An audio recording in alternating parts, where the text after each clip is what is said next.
Until one day I received a letter from my wife and from different members of the church stating that they were praying for me, that I would give my life over to Christ.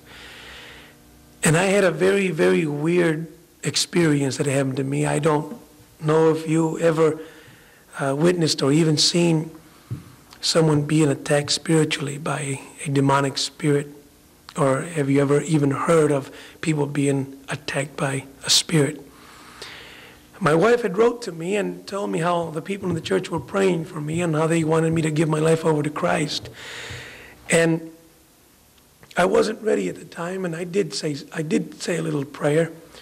I said, God, if you're real, you would show yourself to me. I went to church. I grew up in church. I believed in church. I knew God existed. But somewhere in the back of my mind, I still had that doubt. I said, Lord, if you're real, then you prove yourself to me, and I'll serve you. And I folded up the letter, put it in my locker, and I had gone to bed. Everyone else was gone on bivouac. They were gone for 3 days. I had the whole entire upstairs level to myself. 52 men would sleep upstairs in these quarters, in these bunks. And there was only 5 people, including myself, who were there on sick call. And I had gone to bed. And as soon as I laid my head on that pillow, I could see my breath come out like it was a cold night in December. And someone began to move the bed from underneath me. You know how someone would kick the bed from underneath us up on a bunk bed? 2 boys would do that. Someone kept doing that on my bed, and I froze. I was so scared. I froze. I couldn't get off the bed. I couldn't speak. And something began to move the bed, and it kept jerking the bed. And the bed literally slid over to the window. I was in the 2nd story of the building, and I could see that the bed was sliding up against the window, and it began to tilt at an angle. And I could see the floor, and I could see the window, and I could see the rocks below there. And I remembered that my wife said to me, if you are ever in any trouble, always call in the name of Jesus, and he'll help you. And as I laid in that bed frozen, and I was being jerked and moved around, and I was looking at the floor, I remembered, and I just tried to yell out the name of Jesus, and I couldn't do it. I just couldn't do it. I could hear myself in my mind, and finally I just said, Jesus, help me. And the bed slammed back down on the floor, and it slid right back to its position, and I jumped off the bed, and I took off running outside, and I went immediately looking for the chapel. I was very frightened. I was sweating. I was afraid. I looked at my watch. It was 4 o'clock in the morning.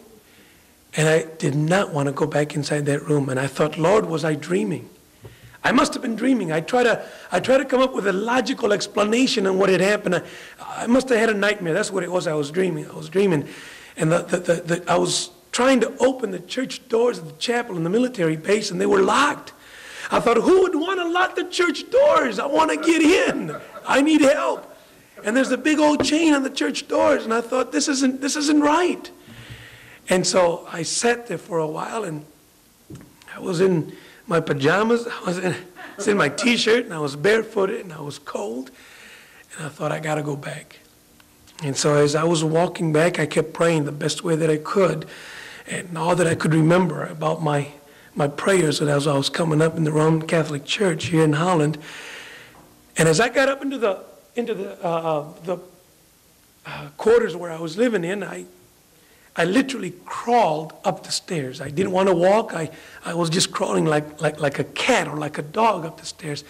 And I just peeked my head over the doorway, and I thought, this is just a dream. It's just a dream. I know it is. And as I looked, everybody was dead quiet. I thought, it was these guys. They were playing a joke on me. So I got up, and I woke one guy up, and I said, man, what are you doing this to me? And he woke up, and he said, man, just leave me alone. I'm asleep. I says, didn't you hear any noises? He said, I don't know anything. And I went through all the other 4 guys that were there, and I woke them up. I said, did you do this?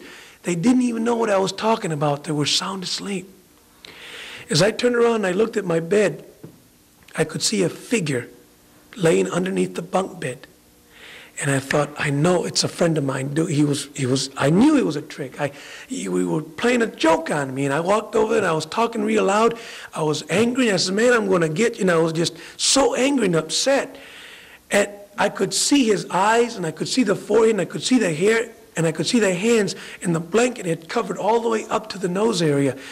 And I said, man, don't you ever do this again. As I reached to grab the blanket and to yank it from him, this thing sat up. I mean, it sprung up. And I looked at it, and it wasn't my friend. It had an ugly, ugly, distorted face. And this thing literally looked at me, and it hissed.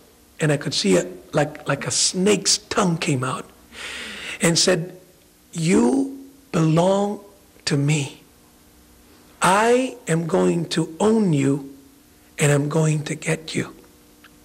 And I began to scream, and I began to yell in the name of Jesus, and I took off running. And I began to call upon the name of the Lord. And ever since that day, I knew that God had something for me. If Satan had sent his messenger to come and destroy me, I knew that God had a purpose for me. After